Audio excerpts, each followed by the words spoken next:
Welcome to civil वाला daily current affairs. आज है 1 मई और शुरू करते हैं आज का डिस्कशन। सबसे पहले आज का कोट देख लेते हैं। Every sunset is an opportunity to reset, every sunrise begins with new eyes.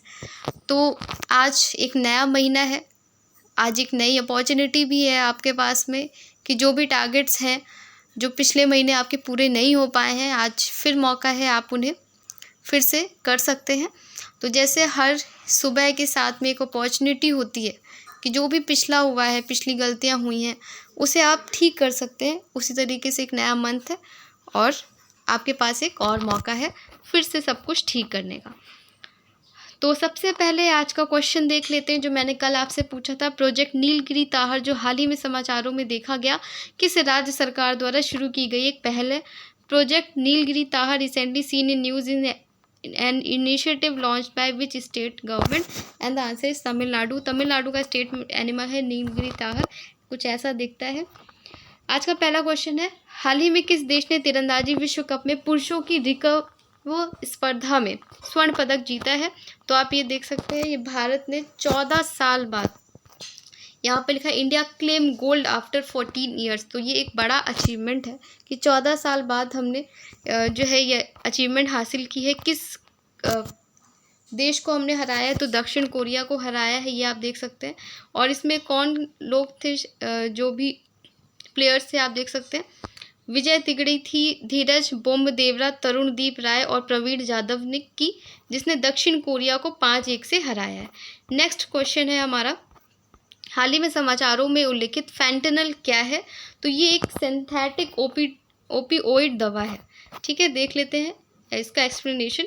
अमेरिकी विदेश मंत्री एंथनी ब्लिंकन की हाल ही की चीन यात्राओं के दौरान चर्चाओं में सिंथेटिक ओपियोइड अग्रदूतों, विशेष रूप से फैंटेनॉल के उत्पाद और निर्यात पर प्रकाश डाला गया है। ये ओपियोइड अफीम पोस्त के पौधों में मौजूद पदार्थों की नकल करते हैं और ओपियोइड रिसेप्टर्स को सक्रिय करते हैं, जिससे दर्द से राहत और उत्साह होता है, लेकिन साथ ही नशे की लत का जोखिम भी बढ़ जाता है। फैंटेनल मॉर्फिन से 100 गुना अधिक शक्तिशाली, महत्वपूर्ण ओवरडोज जोखिम पैदा करता है, जो कि पिन पॉइंट पुतलियों, बेहोशी और सांस लेने में कठिनाइयों को चिन्हित करता है।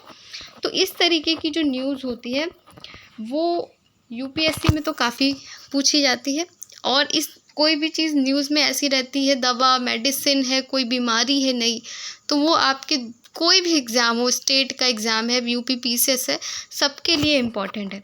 तो आप ऐसी न्यूज़ को ज़रूर देखा करिए और उसको लर्न कर लिया करिए। नेक्स्ट क्वेश्चन है, शेरगढ़ वन्य जीव अभ्यारण्य जो हाल ही में समाचारों में देखा गया, किस राज्य में स्थित है? उसका आंसर है हमारा राजस्थान। देखते हैं शेरगढ़ वन्यजीव अभ्यारण्य के बारे में।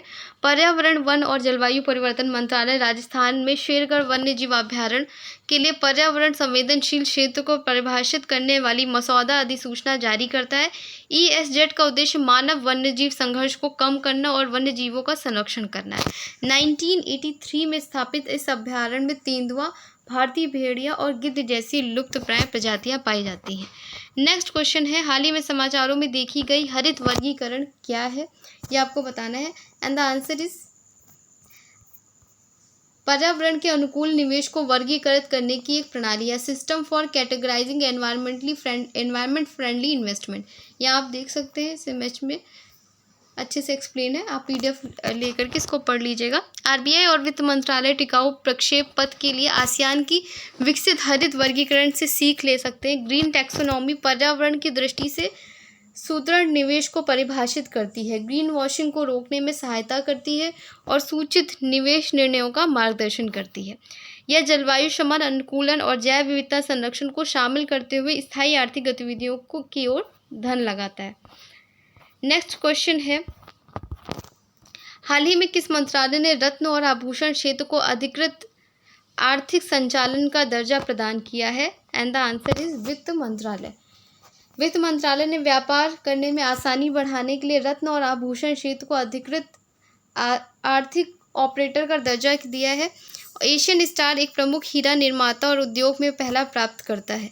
नेक्स्ट क्वेश्चन है हमारा, दोहा कतर में शॉटगन ओलंपिक क्वालिफिकेशन चैंपियनशिप में रजत पदक के साथ महिला स्कीड में भारत के लिए पेरिस 2024 का कोटा किसने हासिल किया है, तो आपको बताना है and the answer is Maheshwari Chauhan. यहाँ पे इनकी इमेज है, qualified for Paris 2024।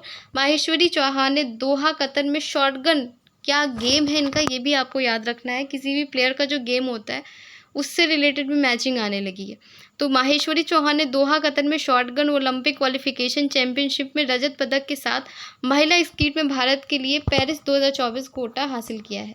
Next question है, 2024 पेरिस ओलंपिक में बैडमिंटन में महिला एकल वर्ग में भारत का प्रतिनिधित्व कौन करेगा? Who will represent India in the women single category in badminton at the 2024 Paris Olympic? And the answer is PV Sindhu. तो पीवी सिंधु ने क्वालिफाई किया है पेरिस ओलंपिक के लिए। 2 बार ओलंपिक पदक विजेता पीवी सिंधु महिला वर्ग में एकमात्र भारतीय खिलाड़ी के रूप में भारत की चुनौती का नेतृत्व करेंगी। तो ये क्योंकि एकमात्र खिलाड़ी हैं तो ये इंपॉर्टेंट हो जाता है क्वेश्चन। नेक्स्ट क्वेश्चन है, आवास और शहरी मामलों के मंत्रालय के निदेशक के रूप में किसे नियुक्त किया गया है? तो आंसर है हमारा सुनील कुमार यादव। यहाँ पे आप देख सकते हैं सुनील कुमार यादव हैं, ये IRS ऑफिसर रहे हैं। इन्हें Sunil Kumar Yadav IRS has been appointed as director of ministry of housing and urban affairs. Next question है, विश्व पशु चिकित्सा दिवस हर साल अप्रैल के आखिरी महीने को मनाया जाता है। किस डे को मनाया जाता है? तो सैटरडे को मनाया जाता है। हर अप्रैल का जो आखिरी सैटरडे होता है उस दिन, तो आखिरी सैटरडे पड़ा है हमारा 27 अप्रैल को, उसी दिन विश्व पशु चिकित्सा दिवस मनाया गया है। वर्ल्ड वेटरनरी डे मनाया गया है। विश्व पशु चिकित्सा दिवस हर साल अप्रैल के आखिरी शनिवार को मनाया जाता है। इस वर्ष ये 27 अप्रैल 2024 को पड़ेगा।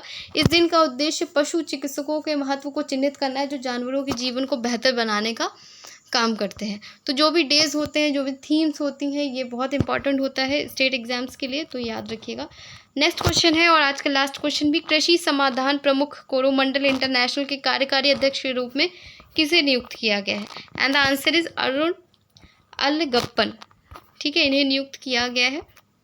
कृषि समाधान प्रमुख कोरोमंडल इंटरनेशनल जो चेन्नई स्थित मुरुगप्पा समूह का एक हिस्सा है, ने अरुण अलगप्पन को कंपनी का कार्यकारी अध्यक्ष नियुक्त किया है। ठीक है, हालिया नियुक्तियां जो हुई हैं वो भी एक बार देख लेते हैं। भारतीय कुश्ती महासंघ के एथलीट आयोग के अध्यक्ष बने हैं नरसिंह पंचम यादव। ठीक है, ये मैंने 1-2 दिन पहले आपको बताया था। तो जो भी रहती चीज़ें न्यूज़ ना, उससे रिलेटेड, अब जैसे ये अपॉइंटमेंट मैंने आपको बताई, तो रीसेंट अपॉइंटमेंट जो है वो एक बार आप देख लेंगे तो कोई भी एग्ज़ाम आएगा आप आराम से कर सकते हैं। अलीगढ़ मुस्लिम विश्वविद्यालय की पहली महिला VC हैं प्रोफेसर नईमा खातून। भारतीय कपास निगम की CEO निधि जैन है। ठीक है, भारत क्षेत्र के लिए इंटेल के MD हैं संतोष बिस्वा। ठीक, तो यहाँ पे इंग्लिश में भी लिखा हुआ है। और आज का टेस्ट क्वेश्चन है, हाल ही में समाचारों में उल्लेखित फैंटेनल क्या है? इसका आंसर आपको कमेंट सेक्शन में करना है। पूरा 1 महीना आपका कैसा रहा इस सीरीज़ के साथ में, जो नया इनिशिएटिव था, तो आप बताइएगा। आपका फीडबैक होगा वो आप कमेंट सेक्शन में करिएगा, इसका आंसर भी दीजिएगा। मिलते हैं कल एक नए डिस्कशन के साथ में, तब तक आप अपना ख्याल रखिए और अपनी पढ़ाई करते रहिए। धन्यवाद।